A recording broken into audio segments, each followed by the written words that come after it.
It's almost 20 years since the first Audi Avant appeared, a five-door version of the 100 and 200 models that somehow managed to avoid the tacked-on estate car back end of an existing saloon. And that's a tradition that's been maintained up to the present day. The Avant is still an integrated styling approach, a model in its own right. Now this is the latest in the line. The A6 Avant goes on sale this spring. The old model was a real load carrier. It had a long rear overhang behind the rear wheels, a lot of space. This car is in fact no longer than the saloon version, but there's still an awful lot of space. It's exceptionally well trimmed. It's hardly the car for a Welsh sheep farmer, far too svelte for that. You get a load cover to keep your valuables away from prying eyes, and these excellent load nets that make sure that loose items in the back don't catch you in the back of the neck in an emergency. And it's fitted with roof rails for the mountain bikes, the windsurfers and the hang gliders, the sort of thing that Audi would have you associate with the image of this car. Well, I mean, you have versatility, obviously, of a split folding seat, net partition as well. In the future, and we're talking about autumn, end of the year, there will be a special bike carrying system, load carrying system, where it will actually slide out on a flat floor, and there will be retainers to accommodate mountain bikes. Obviously on the roof, even now, you can have a complete roof carrying system for anything from surfboards to mountain bikes. There's even a bike lift that hydraulically will lift the bike onto the roof, and then you just have to clip it into place. So yeah, it will accommodate a huge range of leisure pursuits. Inside, beautifully trimmed, as you'd expect for a car in the executive class. Airbags poised to explode at you from every side. There's one in each door, as well as the passenger and driver's side. Interestingly, only one cup holder. What's the driver supposed to do if his passenger's drinking a Coke? Climate control as standard. You can adjust the temperature for both passenger and driver's side, and all the executive toys you'd expect, which multiply as you go up the price range from £24,000 to £31,000. No surprises in the Audi on the move. We've come to expect easy to drive, smooth and relatively quiet cars. The Avant is no exception, although a bit more perhaps tyre noise than you'd get in the saloon, and that's due to these cavernous spaces behind the driver. Driver position is very good. You can adjust the steering wheel. There's electric control of seat height as standard and not an extra. And the seats, to use the dreadful old cliche, supportive.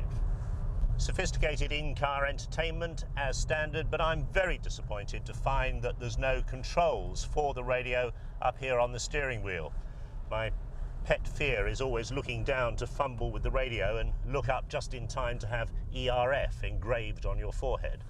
Nicely laid out instrument panel and great big dials for speedo and rev counter. That's useful as the driving population gets over the age of 50 and their close-up eyesight starts to fail.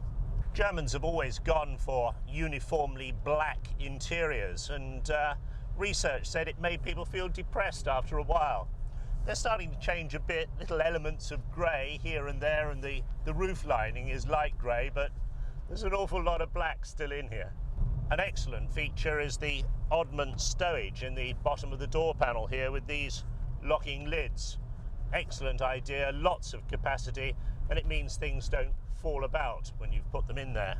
Road surfaces round here in deeper Surrey, not particularly good. Obviously the county council is short of road repair budget, and the Audi does tend to pitch around a bit on the bumps and thumps. It'll be interesting to see what it's like with the full permitted load in the back.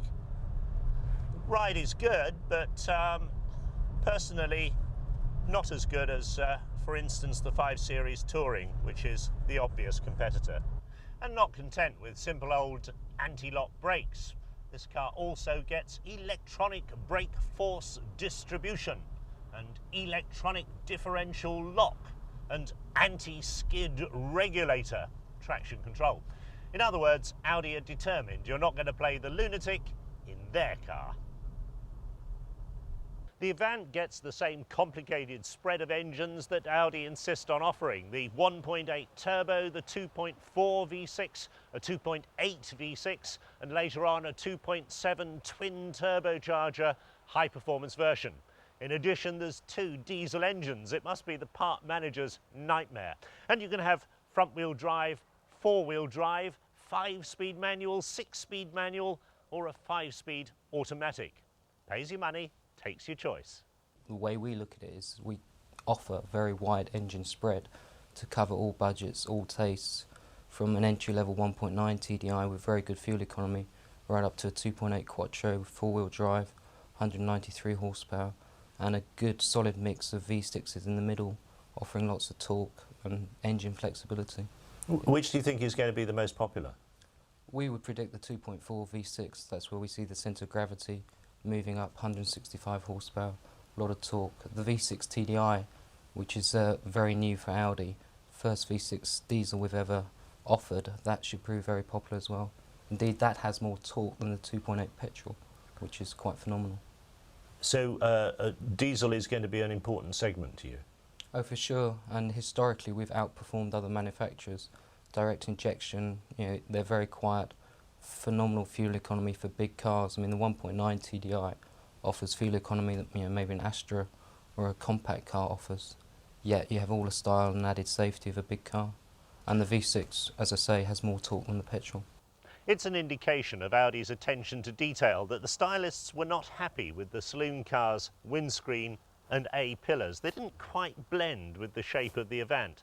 So, at enormous cost on the production line, this car has different, more steeply raked pillars and a completely different windscreen. Audi have been looking for a more dynamic image for a younger customer base over the last 5 years, and the plan seems to be working.